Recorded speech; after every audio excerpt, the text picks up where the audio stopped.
हम इस वीडियो में टावर क्रेन के कंस्ट्रक्शन और वर्किंग को डिटेल से समझेंगे क्योंकि टावर क्रेन की मैक्सिमम हाइट 250 मीटर से भी ज़्यादा तक जा सकती है। इसके अलावा हॉरिजेंटल लेंथ टावर क्रेन की 70 मीटर तक हो सकती है। अब समझना इंटरेस्टिंग होगा कि यह क्रेन इतनी हाइट पर कैसे अपने आप को बैलेंस करती है और कैसे वेट को लिफ्ट करती है।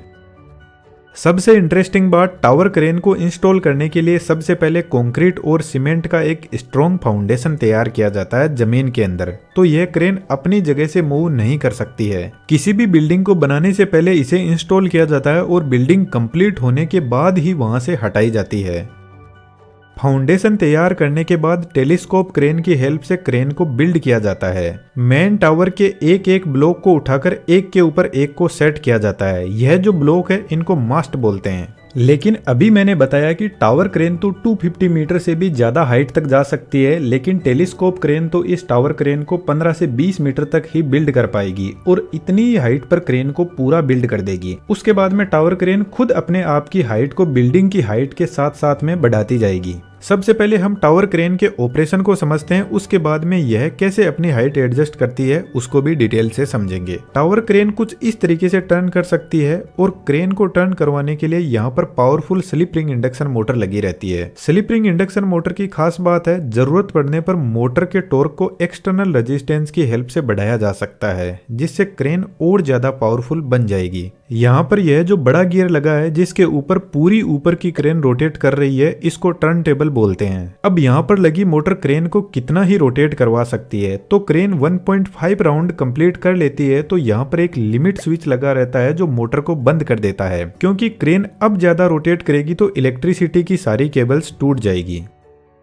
फ्रंट साइड में क्रेन की जिब होती है जिसकी लेंथ 70 मीटर तक हो सकती है और जिब को बैलेंस करने के लिए पीछे की साइड में काउंटर जिब लगी रहती है जिस पर काउंटर वेट भी लगे रहते हैं क्रेन को बैलेंस करने के लिए। और क्रेन की जिब और काउंटर जिब को सपोर्ट करने के लिए पेंडेंट लगे रहते हैं जो टावर पीक से जुड़े रहते हैं। क्रेन का सेंटर ऑफ मास इस मेन टावर पर होना चाहिए, अदरवाइज क्रेन अनबैलेंस होकर गिर जाएगी। लेकिन टावर क्रेन में बहुत हेवी काउंटर वेट लगा रहता है, 15 से 20 टन मानकर चलो। तो जब क्रेन अनलोडेड कंडीशन में होगी तो काउंटर वेट क्रेन को स्लाइटली अनबैलेंस भी करता है।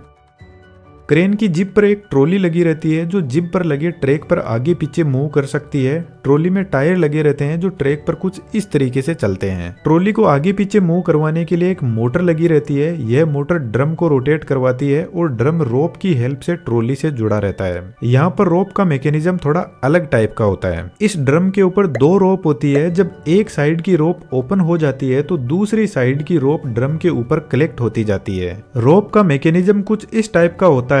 एक साइड की रोप इधर से जाते हुए ट्रॉली से कनेक्ट हो जाती है और दूसरी साइड की रोप भी ट्रॉली से कनेक्ट रहती है जो जिप पर ऐसे चक्कर लगाते हुए वापस ड्रम के पास में पहुंचती है। तो जब ट्रॉली आगे की तरफ जाएगी तो यह वाली रोप ट्रॉली को आगे की तरफ पुल करेगी और ड्रम पर कलेक्ट होती जाएगी और दूसरी वाली रोप ओपन होती जाएगी। जब ट्रॉली पीछे की तरफ आएगी तो अब की बार यह रोप ड्रम पर कलेक्ट होगी। अब क्रेन का ऑपरेटर इस केबिन में बैठा रहता है तो उसको एक्चुअल में सही से दिख नहीं पाता है कि ट्रॉली कितनी दूर चली गई है। कहीं ऐसा ना हो जाए कि ट्रॉली लास्ट में जाकर टकरा जाए, इसलिए ड्रम के पास में एक लिमिट स्विच लगा रहता है। तो जैसे ही ट्रॉली लास्ट पॉइंट पर पहुंचती है तो लिमिट स्विच एक्टिवेट हो जाता है और मोटर को बंद कर देता है। रहती है जो वजन उठाने वाली रोप को हैंडल करती है। यह रोप नीचे हुक के पास में लगी हुई पुली से कनेक्टेड रहती है और होस्टिंग यूनिट के लिए एक ही रोप होती है। होस्टिंग यूनिट क्रेन की काउंटर जिब में पीछे की तरफ लगी रहती है। यहाँ पर भी एक powerful slip ring induction motor होती है जो गियर सिस्टम के थ्रू ड्रम से कनेक्टेड रहती है, क्योंकि यही मोटर 100 टन तक का लोड उठाती है। इसलिए इस मोटर के पास में एक ब्रेक यूनिट भी होती है जो वजन को होल्ड करने के काम आती है। मानकर चलो ये ब्रेक नहीं होगा तो मोटर वजन को उठा तो लेगी, लेकिन जैसे ही मोटर स्टॉप होगी तो वजन वापस नीचे चला जाएगा। होस्टिंग रोप टावर पीक से होते हुए मास्टर पुली तक पहुंचती है। इसको मास्टर पुली इसलिए बोला जाता है क्योंकि इसमें कुछ ऐसे सेंसर लगे रहते हैं। जब क्रेन ओवरलोड होती है तो वेट का लोड इस पुली पर भी पड़ता है, जिससे क्रेन को ओवरलोडिंग से बचाया जाता है। यहाँ से रोप जाती है ट्रॉली की पुली के पास और यहाँ से होते हुए हुक के पास पहुंचती है और वापस ट्रॉली से होते हुए जिब के एंड पॉइंट पर रोप को परमानेंटली टाइट कर दिया जाता है।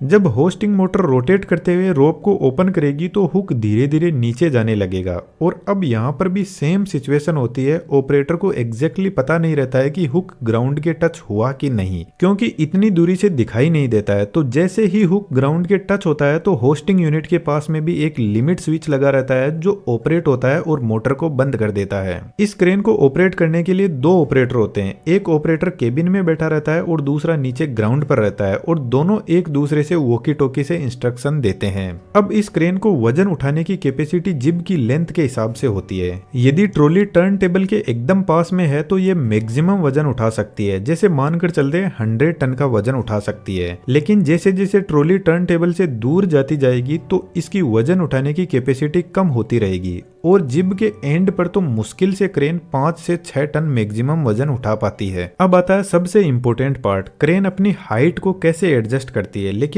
इससे पहले आपसे एक रिक्वेस्ट है कि यदि आप हमें कोई सजेशन देना चाहते हैं तो कमेंट बॉक्स में जरूर से लिखें और थोड़ा डिटेल में हमें बताएं। इस चैनल को थोड़ा स्पीड में ग्रो करने के लिए हमारी हेल्प जरूर से कीजिएगा। टावर के चारों तरफ एक केज लगा रहता है जिसको टेलीस्कोपिंग केज बोलते हैं, और यही क्रेन को लिफ्ट करने में हेल्प करता है। इस केज के नीचे की साइड में लॉक लगे रहते हैं जिससे केज नीचे नहीं जाता, और केज के चारों तरफ ऊपर और नीचे की साइड में छोटे छोटे व्हील्स लगे रहते हैं। जब क्रेन को लिफ्ट करना होता है तो टर्न टेबल के यहाँ से नट बोल्ट ओपन कर देते हैं और टर्न टेबल को केज के इन पॉइंट पर सेट कर देते हैं। अब यहाँ से ऊपर की पूरी क्रेन का वेट केज पर आ जाएगा। अब सबसे पहले क्रेन नीचे से एक मास्ट उठाकर लाती है और केज पर रख देती है। इसके बाद में एक और मास्ट को उठाकर बीच में रखती है ताकि जब क्रेन अपनी हाइट एडजस्ट करे तो वेट को भी बैलेंस इस वाले मास्ट से किया जा सके, क्योंकि अभी मैंने बताया था क्रेन अनलोडेड होगी तो काउंटर वेट क्रेन को अनबैलेंस करता है। केज के अंदर एक हाइड्रोलिक पंप लगा रहता है जो इस पूरी क्रेन को ऊपर लिफ्ट करता है। इस पंप के यहाँ पर एक लिफ्टिंग रोड लगी रहती है जिसको क्रेन को उठाने से पहले इस रोड को टावर के इन लॉक में सेट कर दिया जाता है। केज के अंदर इस हाइड्रोलिक पंप को उठाने का पूरा मैकेनिज्म होता है। यहाँ पर एक मोटर लगी रहती है, तो जब मोटर स्टार्ट होती है तो पंप धीरे धीरे ऊपर उठना शुरू करेगा और क्रेन को ऊपर उठाता रहेगा। जब पंप की लेंथ पूरी हो जाती है तो केज के नीचे बने हुए लॉक टावर के इन लॉक में सेट हो जाएंगे और अब पूरा लोड केज पर आ जाएगा और पंप फ्री हो जाएगा। अब पंप को वापस इस ऊपर वाले लॉक में सेट किया जाएगा और पंप फिर से क्रेन को ऊपर लिफ्ट करेगा। एक मास्ट को सेट करने के लिए पंप 2 बार लिफ्ट होता है, तब जाकर केज के अंदर मास्ट को सेट करने के लिए जगह बन पाती है।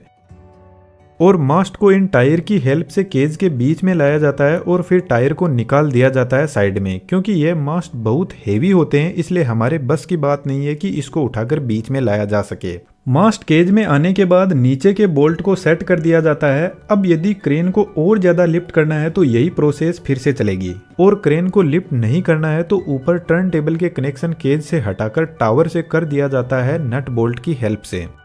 अब यदि टावर क्रेन बहुत ज्यादा हाइट पर चली गई है तो इसको सपोर्ट की जरूरत पड़ती है, तो बिल्डिंग के कॉलम के साथ टावर क्रेन को कनेक्ट करके बीच बीच में सपोर्ट दिया जाता है। जब टावर क्रेन बहुत ज्यादा हाइट पर होती है तो यहाँ पर एयर के साथ में कॉम्प्रोमाइज करना बहुत जरूरी है। यदि विंड की स्पीड 40 किलोमीटर पर आवर से ज्यादा है तो टावर क्रेन ऑपरेट करना सेफ नहीं है। इसके अलावा जब आंधी तूफान जैसी सिचुएशन होती है तो टावर क्रेन गिर सकती है, इसलिए जब क्रेन बंद रहती है तो उस कंडीशन में क्रेन को फ्री कर दिया जाता है मोटर से, ताकि विंड की डायरेक्शन में क्रेन अपने आप को रोटेट कर सके। एनिमेशन की